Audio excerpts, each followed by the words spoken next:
తిరిగి BCN news కి స్వాగతం. పర్యావరణ పరిరక్షణకు ప్రతి ఒక్కరూ బాధ్యతగా మొక్కలు నాటాలని ఏలూరు ఆర్డీఓ కాజావలి పిలుపునిచ్చారు.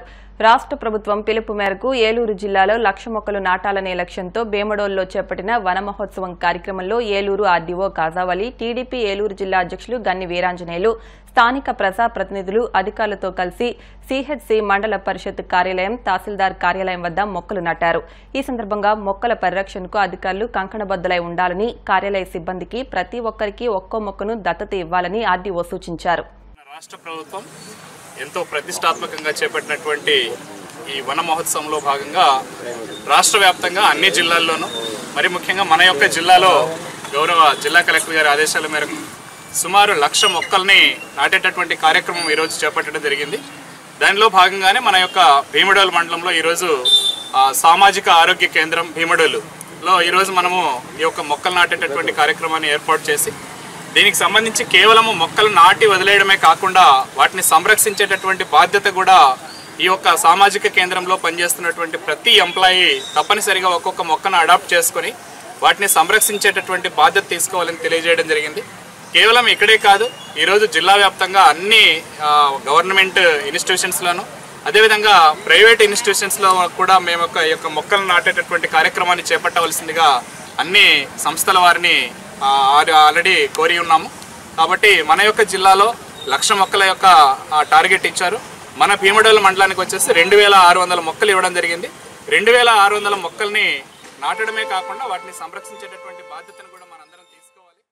మన పశ్చిమ గోదావరి జిల్లాలో 1,00,000 మొక్కలు నాటడమే కాకుండా వాటిని సంరక్షించి రాబోయే రోజుల్లో ఏంటంటే ప్రజా జీవితంలో గ్రీనరీకి ఎంత ఇంపార్టెన్స్ ఉందో, ఈ చెట్ల పెంపకం వల్ల ఎన్ని ఉపయోగాలు ఉన్నాయో అవన్నీ కూడా చాలామందికి చాలా మట్టికి తెలుసు. అయినా తెలియని వాళ్ళకి తెలియజెప్పి ఈ మొక్కలు నాటే కార్యక్రమంలో మరి ఈరోజు పాల్గొనడానికి వచ్చినటువంటి మన ఆర్డీఓ గారు కానీ, ఎంఆర్ఓ గారు, ఎంపీడీఓ గారు, సర్పంచ్ గారు, అలాగే అన్ని పార్టీల నాయకులు అందరూ కూడా, సామాజిక కార్యకర్తలు అందరూ కూడా వచ్చి ఈ కార్యక్రమంలో పాల్గొనడమే కాకుండా ఈరోజు జిల్లాలో 1,00,000 మొక్కలు నాటే కార్యక్రమాన్ని విజయవంతంగా పూర్తి చేయట కార్యక్రమంలో విజయవంతం చేయడానికి అందరూ కూడా మరి ప్రతి చోట కూడా ఇదే కార్యక్రమంలో ఉన్నారు.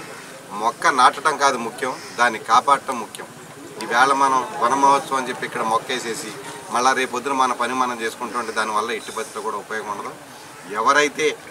ఎవరెవరు ప్రభుత్వ కార్యాలయ ఆవరణలో ఈ మొక్కలు నాటుతున్నారో ఆ యొక్క ప్రభుత్వ కార్యాలయంలో ఉన్నటువంటి ఆఫీసర్స్ కానీ, అక్కడ ఉన్నటువంటి ఉద్యోగులు కానీ ఒక్కొక్కరు ఒక్కొక్క మొక్కను దత్తత తీసుకొని ఖచ్చితంగా పూర్తిగా శ్రద్ధ పెట్టినట్టయితే రాబోయే రోజుల్లో ప్రజలకు కావాల్సినటువంటి ఆరోగ్యంలో ఒక భాగం ఈ గ్రీనరీ. తిరుపతి జిల్లా గూడూరు పట్టణంలోని శ్రీ అళగనాథ స్వామి దేవస్థానంలో నిన్న శ్రావణ మాసం చివరి శుక్రవారం సందర్భంగా అమ్మవారిని విశేషంగా అలంకరించారు.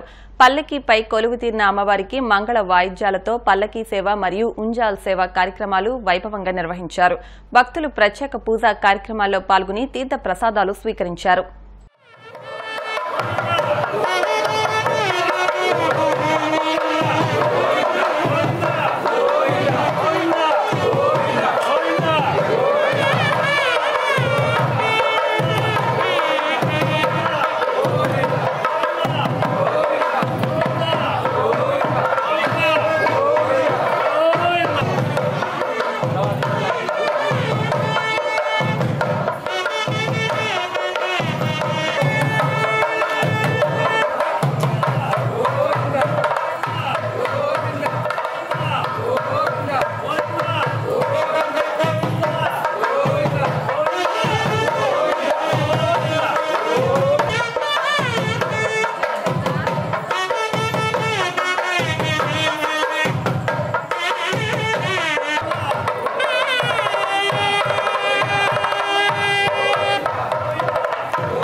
నిన్న శ్రావణ మాసం 4వ శుక్రవారం కావడంతో అమ్మవారి ఆలయాల్లో భక్తులు పోటెత్తారు. కాకినాడ సూర్యరావుపేటలో వేయించేసి ఉన్న శ్రీ బాలా త్రిపుర సుందరి సమేత శ్రీ రామలింగేశ్వర స్వామివారి దేవాలయంలో ఆలయ ఉత్సవ కమిటీ చైర్మన్ గ్రంథి బార్జీ ఆధ్వర్యంలో ఆలయ ఈవో విజయభాస్కర్ రెడ్డి పర్యవేక్షణలో ముత్తైదువులచే సామూహిక వరలక్ష్మి వ్రతాలు నిర్వహించారు. కాకినాడ సిటీ ఎమ్మెల్యే వనమాడి కొండబాబు అమ్మవారిని దర్శించుకుని ప్రత్యేక పూజలు చేశారు. అనంతరం ఆలయంలో నిర్వహించిన వరలక్ష్మి వ్రతాలను ఎమ్మెల్యే వనమాడి ప్రారంభించారు. ఆంధ్రప్రదేశ్ని ఒక ఆధ్యాత్మిక కేంద్రంగా చేయాలని ఈ కూటమి ప్రభుత్వం నిర్ణయం తీసుకోవడం జరిగింది. ఈరోజు దేవాదాయ ధర్మాదాయ శాఖని ఒక గాడిలో పెట్టి దాన్ని ఈరోజు ఏ దేవాలయం ఉన్నా దేవాలయాలన్నీ కూడా భక్తులు ఆశించే విధంగా దేవాలయాలన్నీ అభివృద్ధి చేసి ముందుకు తీసుకెళ్లాలన్న ఆలోచనతో ఈనాడు దేవాదాయ ధర్మాదాయ శాఖ ఒక ప్రతిష్టాత్మక నిర్ణయాలు తీసుకుని ముందుకెళ్తుంది. ఆ సందర్భంగా చూసుకున్నట్టయితే ఈ రోజున మీ అందరికీ తెలుసు, గతంలో దేవాలయాల్లో అర్చకులు ఎవరైతే ఉన్నారో అర్చకులకి జీతాలు కూడా ఉండేవి కాదు. అలాంటిది తెలుగుదేశం ప్రభుత్వం అధికారంలోకి వచ్చినప్పుడు చంద్రబాబు నాయుడు గారు 5,000 రూపాయలు వాళ్ళకి జీతాలు ఇవ్వడం జరిగింది. అదేవిధంగా కొన్ని దేవాలయాలు అయితే ధూపదీప నైవేద్యాలు పెట్టడానికి కూడా డబ్బులు లేని పరిస్థితిలో పూజలు కూడా చేసేవారు కాదు. అలాంటి దేవాలయాలకి ఆ రోజున 5,000 రూపాయలు ఇవ్వడం జరిగింది. అలాంటిది మళ్ళీ ఈనాడు ఈ ప్రభుత్వం వచ్చిన తర్వాత ఏదైతే ఈ జోడు పురోహితులు ఉన్నారో దేవాలయాల్లో ఈరోజు 15,000 రూపాయలు చేయడం జరిగింది. అదేవిధంగా దేవాలయాల్లో ధూపదీప నైవేద్యాలు పెట్టడానికి 5,000, 10,000 రూపాయలు చేయడం జరిగింది. అదేవిధంగా చూసుకున్నట్టయితే ఈరోజు భక్తులు ఆశించే విధంగా గ్రేడ్ 1 దేవాలయాలు ఏదైతే ఉన్నాయో అలాంటి దేవాలయాల్లో ఈరోజు సామూహిక వరలక్ష్మి వ్రతం ఏదైతే పూజలు జరుగుతున్నాయో అన్ని దేవాలయాల్లో ఈ పూజలు జరపాలని చెప్పి ఆదేశాలు ఇస్తే ఈరోజు బాలా త్రిపుర సుందరి అమ్మవారి దేవాలయంలో ఈరోజు పెద్ద ఎత్తున ఈరోజు పూజలు జరపడం జరుగుతుంది.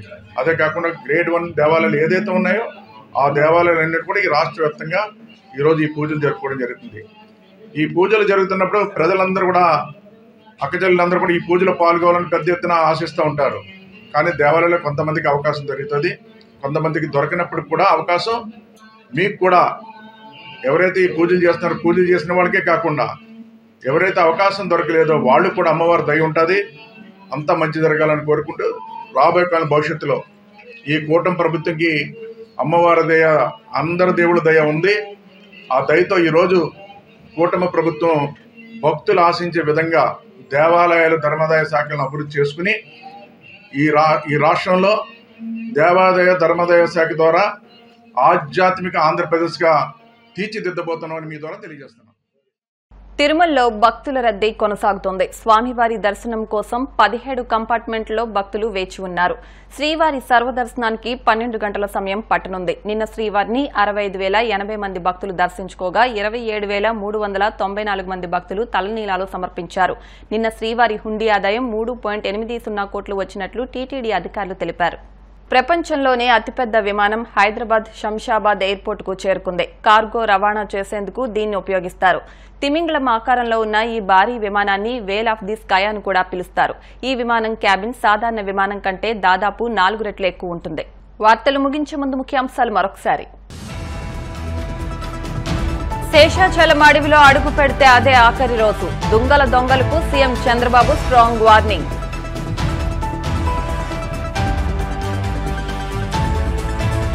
అల్పపీడన ప్రభావంతో రాష్ట్ర వ్యాప్తంగా దంచుకొడుతున్న భారీ వర్షాలు. లోతట్టు ప్రాంత ప్రజలు అప్రమత్తంగా ఉండాలని హెచ్చరించిన ఏపీ విపత్తుల నిర్వహణ సంస్థ.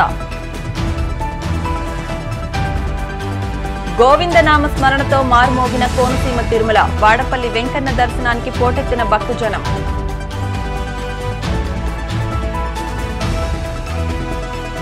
తిరుమలలో కొనసాగుతున్న భక్తుల రద్దీ. నిన్న శ్రీవారి హుండీ ఆదాయం 3.80 కోట్లు వచ్చినట్టు వెల్లడించిన టీటీడీ. ఈ వార్తలు ఇంతటితో సమాప్తం. మరిన్ని వార్తల కోసం BCN digital YouTube channel, Facebook పేజ్ను ఫాలో అవ్వండి. అప్డేట్ వార్తల కోసం ప్లీజ్ సబ్స్క్రైబ్.